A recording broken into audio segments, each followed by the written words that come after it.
My name is Oreneus. I am from Scintilla. My family comes from the Lucid Palace, and I am the greatest guardsman this galaxy has ever seen.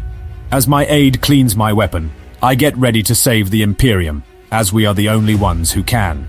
We are the 17th Scintillan Fusiliers, called the Spireborn for obvious reasons for you ferals, and we are famous for being the best unit of the glorious Commander General Palus of the 4th Group. Favoured by the Commander General thanks to our shared heritage as heirs of powerful noble houses and the political and commercial ties we maintain among the nobility. The 17th Regiment is known throughout the Astra Militarum as a Golden Regiment. That's how amazing we are.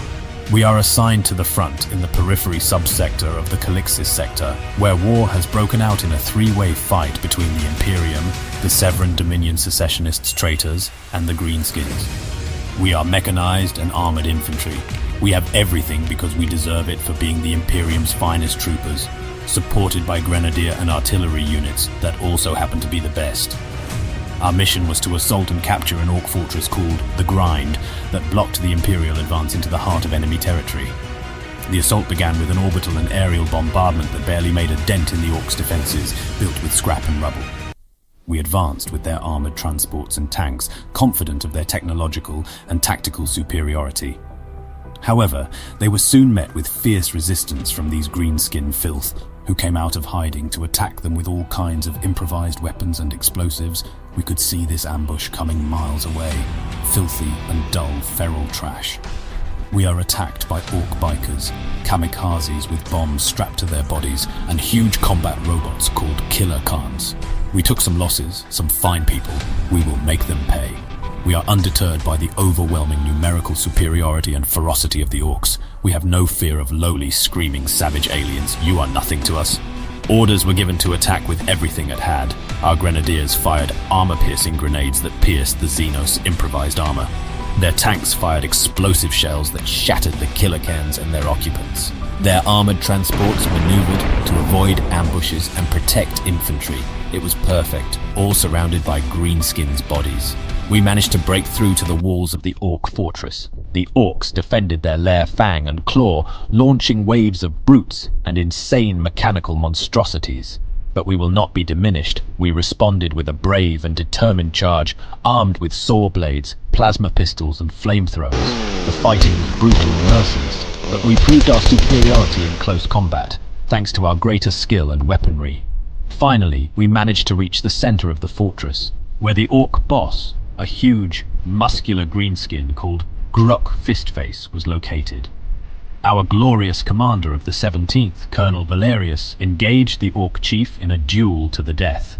Valerius was a veteran of many battles, and carried a customized energy sword and bolter pistol. Gruk was a monster of brute strength, and wielded a huge saw axe and a stolen plasma pistol. The two combatants exchanged blows and shots, while their troops watched in astonishment. Valerius managed to dodge and block Gruk's attacks, while inflicting cuts and wounds with his sword. Gruk withstood the pain and blood and continued to attack with fury. The duel was decided when Valerius took advantage of a moment of Gruk's distraction to plunge his sword into his heart. The orc chief fell to the ground with a thud, while Valerius raised his weapon in victory. Gruk's death spelled the end of the Orca resistance. We had succeeded in capturing the fortress, of course we did. We always win, albeit at a high price in lives, always be remembered as great heroes, and who brought great honor to their houses and families. Commander General Palus, observing the assault from his orbiting flagship, was proud of his favorite regiment. He congratulated Colonel Valerius on his magnificent feat, and awarded him the Imperial Medal of Valor. We celebrated our glorious triumph with jubilation, as we buried our fallen with the highest honors. We had shown the Astra Militarum that we were more than just conceited nobles, that they were true warriors of the Imperium.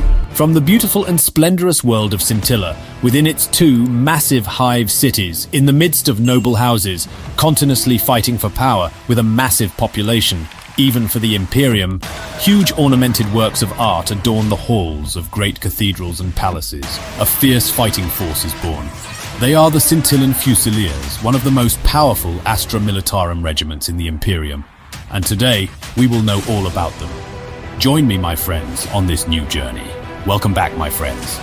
Today we delve into one of the lesser-known Imperial Guard regiments, the forces of the Scintillan Fusiliers, a powerful group of nobles turned warriors fighting for the Imperium and defending it from all and any threats. Today we will know all about their origins, their secrets and dark corners of their history, their structure, culture, weapons, tactics and more. So my friends, remember, if you enjoy the content, don't forget to subscribe, and if you had fun, leave a like and a comment on it too. Now let's get started. This elite fighting force comes from the wealthy Hive World of Scintilla, deep in the Calixis Sector within Segmentum Obscurus. The first difference we find between this particular regiment and a regular Astra Militarum force is that the Scintillan Fusiliers are recruited exclusively from the Hive World's nobility, drawing its manpower from the world's elite. Something rare within the Imperium. Normally an imperial noble would live his entire life on his homeworld, enjoying enormous wealth and political power, and always struggling to amass more of it. But in this case, the rich offspring of the nobility instead receive the absolute best military training the Imperium can give, alongside the most expensive equipment, armor, weapons, and vehicles you can get. This, of course, after a few favors and millions of Imperial credits end up in the right hands of the right people within the Departamento Monitum. This particular regiment is a multiple theatre of operations ready force, as it can be deployed in massive heavy armor formations, line infantry, grenadiers and special mission operations, and as well as interconnected maneuvers of all the before mentioned. Combined armor deployment seems to be the most common, as massive deployment in numbers is the norm within the Imperial Guard, as its tactical advantage is the heavy power a massive deployment has on the enemy, wear and tear and long-range artillery, only to mop with assault troops in vast numbers. The Scintillan recruits come from the best the sons and daughters of the Scintillan nobility has to offer, and a lifetime, either short or long, awaits for them in the galaxy. That said, these, for the most part, privileged nobles do not simply join the Imperial Guard because they feel a deep sense of duty to protect the Imperium, as not many possess this righteous zeal. But fortunately, whatever the motivation one Imperial citizen may have to fight, it will do. The Scintillan recruits, however, for some it's the natural spirit of rebellion against their parents, as their noble parents have told them not to do it. They will go ahead and go to the nearest recruiting station. For others, it could be a way to regain honor after having committed some sort of offense against the noble house in which they were born, looking for honor and glory to improve on their reputations. But on the other hand, some are just simply bored, extremely bored in fact. So bored of having virtually everything there is to have for so long that they sign up to feel alive and jump into the dangers and adventure the life of a soldier has. But of course, the leaders of the noble houses have seen the obvious political benefit in the long run of being a veteran of the service to the Imperium as a means to consolidate and gain more power within Scintilla and the sector, as being a high-ranking Imperial officer is a great opportunity to gather wealth and political power. So as we can see, the Scintillans who join in any capacity are viewing the service in the Emperor's Astra Militarum as a means to an end. It could be simply fun or redemption, but it can easily be money and political power. Some things never change in human history. They are often deployed as a siege regiment, and rarely close-quarter urban combat is their preference, as they consider siege to be beneath them, and not very far from their homeworld, in order to wear down and destroy enemy positions of rebels deeply entrenched in fortified positions, such as they are at the moment in a long campaign to destroy the Severan Dominate, which may take decades. Their deployment are as luxurious as their life back home, believe it or not. Officers are fielded with entire teams of servants and aides of all kinds, as daily menial tasks are beneath a Scintillan officer, and even most of the line infantry troopers from the regiment deploy with their own aides and servant themselves, in order to avoid the menial tasks that is, as they say, appropriate only to a feral worlder. This is a derogatory term they use to refer to a common guardsman. Regular guardsmen have said about this that the Scintillans are not real soldiers, they are just playing soldier. Well, now that we know all that, that certainly can be shocking for some given the state of the Imperium at the moment. They are trained to the very letter and follow exactly in maneuvers what it is written in the Imperial Infantryman's uplifting primer. Criticized often, their officers are as unimaginative and dull. They follow it strictly.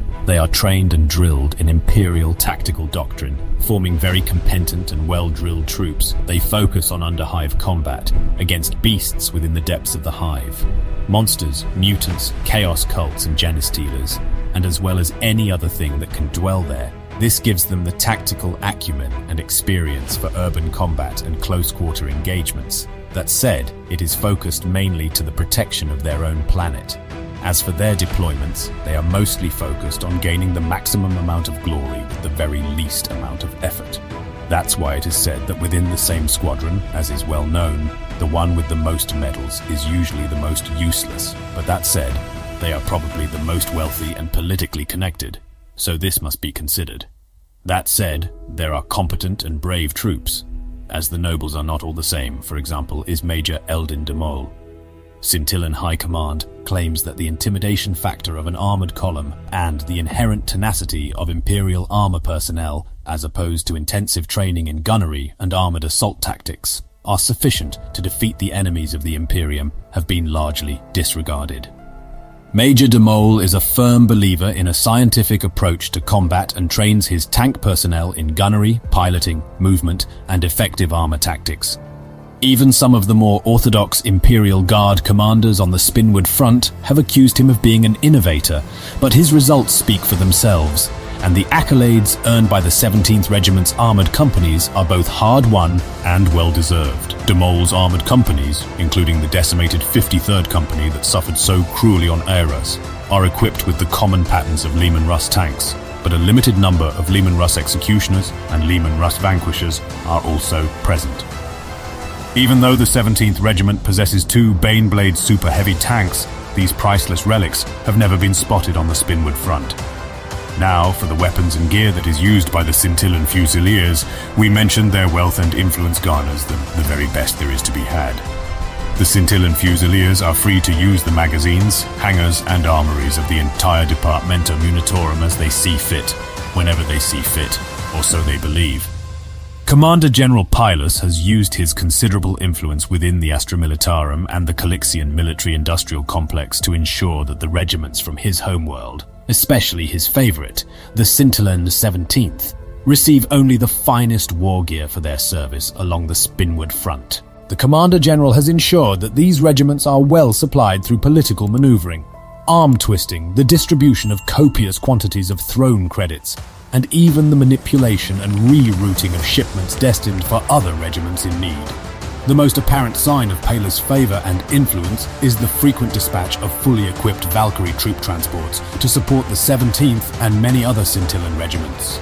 These aircraft enable the regiment to deploy fully airborne companies, particularly those comprised of seasoned strike units, providing them the ability to conduct deep strikes into enemy territory and the flexibility to respond to the fluid tactical situations on the Spinward Front. Even though other regiments of Scintillan Fusiliers operate differently depending on their role, the Scintillan 17th is a strong archetype, defining the tone of the soldiers from that world, if not all of their battlefield specifics. That said, we have come to the end of the video. This is quite a controversial regiment.